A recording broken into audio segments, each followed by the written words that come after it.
Esto no es una sobremesa, es un festín donde la palabra es el aperitivo, el plato fuerte y también es el postre. Prepárate para un menú en 3 tiempos.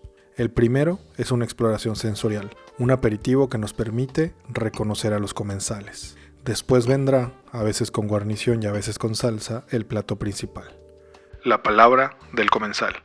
El cierre de nuestro programa apela a los sentidos y a los sentires. El postre lo pondrán voces diversas de amistades con las que he compartido mesa y quienes creo disfrutarán de este manjar. Así que, acomódate, sírvete una bebida y provecho. Esto es Bibliófago. Hola, soy Rula ZK y esto es Bibliófago. Escribo este guión con una emoción particular de la que les hablaré en un par de episodios. Esto se debe a que ya estamos hacia el final de la primera temporada de Bibliófago. Elisa Díaz Castelo fue la última persona que entrevisté en la FIL Guadalajara. Eran las 4 de la tarde del domingo de cierre de la feria. Por ello, el espacio estaba completamente vacío y tranquilo. Si acaso un puñado de personas estaban ahí mismo trabajando o viendo pasar el tiempo. Aunque no lo crean por el sonido de la grabación, la entrevisté en el mismo sitio donde estuve platicando con Pablo Rasgado. Pero el ambiente era totalmente otro. Elisa llegó a Guadalajara el mismo día que la entrevisté, y antes de que terminara ese día, ella estaría en un avión de vuelta a casa. Aún así, se las arregló para conversar con un ritmo que me atrapó desde las primeras palabras. Para este episodio les pido que, como yo, se lo tomen con calma. Mientras editaba este audio, deseaba escucharlo con uno de esos cuencos grandes que tomamos con ambas manos para beber algún brebaje caliente. Tal vez un chocolate espumoso y humeante pudiese acompañarles en esta ocasión. Si la taza es lo suficientemente grande y se aventuran, escúchenlo un par de veces, porque seguro así podrán apreciar mejor la ternura de la voz de Elisa y también la alegría en mi voz. Les dejo con la octava comensal y espero disfruten esta conversación tanto como yo. Hola, ¿cómo estás? Cansado, pero bien. Me gusta empezar las entrevistas, Elisa, preguntándole a la gente así de una manera muy amplia, ¿quién eres? ¿Quién eres hoy? Uy. Perdón por la rudeza en frío. Bueno, pues soy una escritora y traductora, también, sí, no sé, poeta. Principalmente empecé siendo poeta y ahora estoy experimentando con la narrativa y con otros géneros, pero digamos que mi centro siempre ha sido la poesía. Me gustaría como empezar escuchando un poco que nos platiques de Malacría. Claro, sí. Bueno, pues Malacría es una novela que escribí, empecé en el 2020, justo al inicio de la pandemia, y es una novela que se pregunta por genealogías de mujeres, específicamente la historia de 3 generaciones de mujeres de una misma familia, y comienza con la desaparición de la madre de la protagonista. La protagonista se llama L, su madre se llama Perla y desaparece de un momento para el otro, y entonces L comienza a organizar una búsqueda con Jenny, que es la novia de su madre, y con Valeriana, que es una pequeña perrita que está en silla de ruedas. Entonces, de ahí parte la novela, y conforme van buscando a Perla, también se va revelando el pasado de la familia y una serie de secretos que se habían guardado, ¿no?, de una generación a la otra. ¿Quisieras contarnos un poquito de esto del verso a la prosa y de la prosa al verso? ¿Cómo ha sido el salto? Pensaba mucho como si fue una experiencia lúdica tal vez de tu parte, no sé, así me lo imaginaba, mientras preparaba como decía, yo creo que quiso jugar, pero no sé. Un poco sí, había quería hacer una especie de pequeña trampa, porque es una novela, sí, por supuesto funciona idealmente como una novela, pero también tiene secciones que funcionan, a mi parecer, como pequeños poemas en prosa, ¿no? Como a veces digo que es una novela que contiene poemas de contrabando. En ese sentido sí hay una búsqueda lúdica, aunque también al momento de escribir una novela, un texto tan que tiene que ser unitario a gran escala, es tan demandante que a veces perdía un poco de vista esa parte lúdica de la escritura, porque es realmente una experiencia muy distinta escribir una novela que escribir un poema o una colección de poemas o una serie de cuentos cortos, que es lo otro que había escrito de narrativa este es un libro de cuentos. ¿Qué te impulsó a hacer este juego? En realidad me gusta mucho la forma de la novela, leo mucha novela, siempre he leído mucha novela y siempre quise escribir una. Intenté antes 2 veces, pero abandoné. En ambas ocasiones abandoné la novela que estaba escribiendo y en esta creo que sí me sostuvo y me dio un ancla la fe en el lenguaje o en el tono poético, ¿no? Entonces regresar a esas a los fragmentos poéticos, regresar a esa relación con el lenguaje me hizo recordar cómo me relaciono yo inherentemente con el lenguaje y creo que me ayudó a continuar escribiendo la novela. Elisa, te voy a tal vez pedir una disculpa porque voy a darle un giro a la conversación y me voy a poner un poco ñoño. Porque mi tesis de maestría trabajaba sobre el concepto de memoria y memoria colectiva y entonces en que estaba preparando como que me quedé pensando, no sé si me anclé en una imagen medio poética, pero me quedaba pensando en la forma en la que se construye la memoria de la familia, que no es lo mismo que una memoria más social. Y quería preguntarte si percibes tú que esta idea de la memoria que se construye en tu novela es más como una herida o como una raíz. Ay, qué bella pregunta. Bueno, primero que nada, creo que a efectos de esta novela, sí, la memoria es más como una herida, ¿no? La imagen a la que yo volvía una y otra vez en la escritura del libro es la herencia de la cicatriz, ¿no? La pregunta por esas cicatrices que paradójicamente pueden heredarse.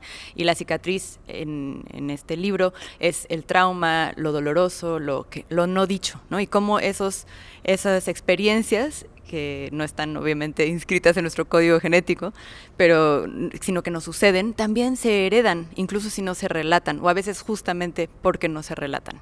Entonces, a efectos de esta novela sí hay más esa relación de la memoria como herida, y aunque estoy de acuerdo que tiene más que ver con la memoria personal, como que sí quería crear momentos donde hubiera vasos comunicantes entre la memoria personal específica de esta familia y la memoria social, ¿no? Como que hay algunos guiños a ciertos momentos de la historia de México y cosas así, pero en efecto sí está muy, muy enfocada en lo individual, ¿no? Y creo que es súper interesante cuando hablamos de memoria que se funden esas fronteras, si es que existen, entre lo familiar, lo individual y lo social, ¿no? Oye, y lo otro que me interesa muchísimo es que evidentemente en esta historia social que habitamos en México, en la memoria de las mujeres, ¿no? De esta relación es mucho más compleja y tal vez menos narrada. Quería preguntarte sobre tu intencionalidad al respecto. Totalmente, sí. Yo recuerdo haber leído en Virginia Woolf, aunque no he podido recuperar esa cita, que a ella ella ha pensado sobre el hecho de que la mitad de la historia de la humanidad no está narrada, y es porque es la mitad de la sociedad, pues siempre ha estado formada por mujeres, y las mujeres no tenían tanto acceso a la escritura, no tenían tanto acceso a fijar sus historias de algún modo. Y en efecto, al menos en la historia de mi familia, sé mucho más de los ancestros varones, ¿no? Que de mis ancestras, ¿no? Porque ellas no escribieron, o muchas de ellas no sabían incluso escribir.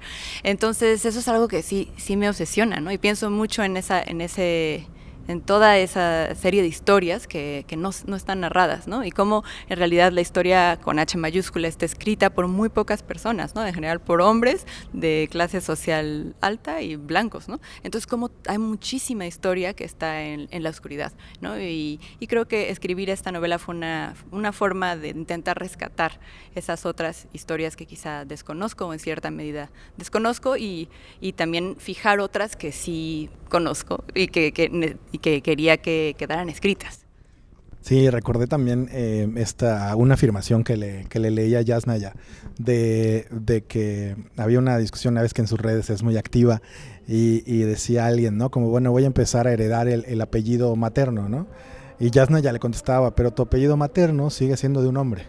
Entonces me parece también como muy interesante, como inscrito en la propia forma en la que nos nombramos las personas, pues sigue estando ahí la memoria solamente masculina. Totalmente. Y eso me lleva también a preguntarte un poquito sobre la investigación para hacer esto, ¿no? Creo que también algo que a mí me parece muy interesante, esta sutileza de la memoria y las mujeres, es que tal vez la investigación misma que hiciste para hacerla tiene otro cariz, ¿no? Tiene otro sabor. ¿Nos podrías contar un poco cómo investigaste para hacer esto?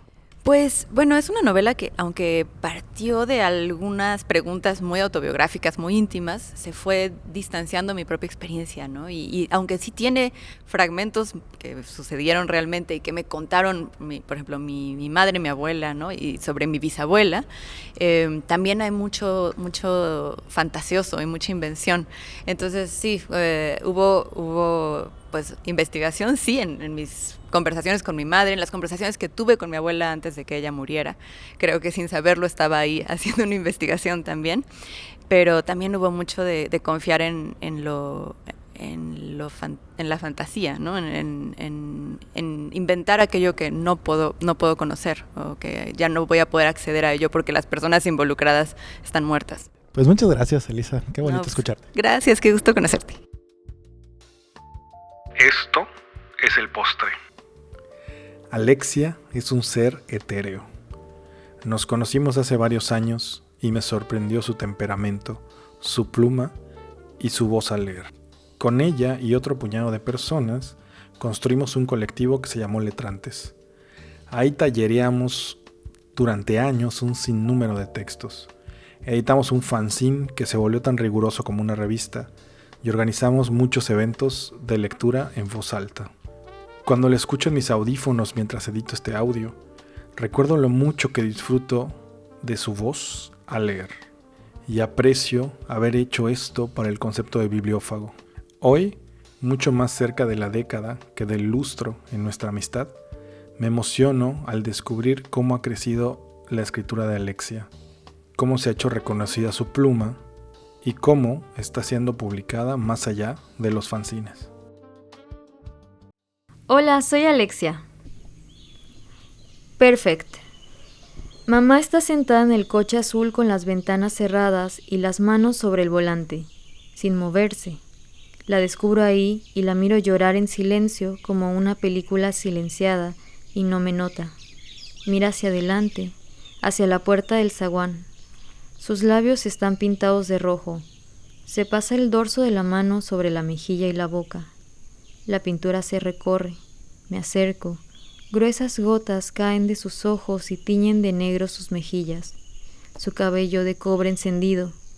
Una de sus uñas está rota. Pienso en tocar la ventana como si fuera una puerta, como si eso pudiera traerla de vuelta. Pero en lugar de eso, coloco la palma abierta sobre el vidrio en silencio y entonces ella me ve. Acerca la mano hacia la mía y la coloca del otro lado. A través del vidrio, nuestras manos se tocan. Esta entrevista fue grabada en la cabina itinerante de Radio Ecológica 92.5, en Guadalajara, Jalisco, durante la Feria Internacional del Libro FIL 2025. El trabajo periodístico, la producción y el diseño de sonido son de Rulo ZK. La imagen de bibliófago es cortesía de Humberto Vera. Este proyecto no hubiera sido posible sin el apoyo invaluable de Revista Espejo y Radio Ecológica 92.5 FM.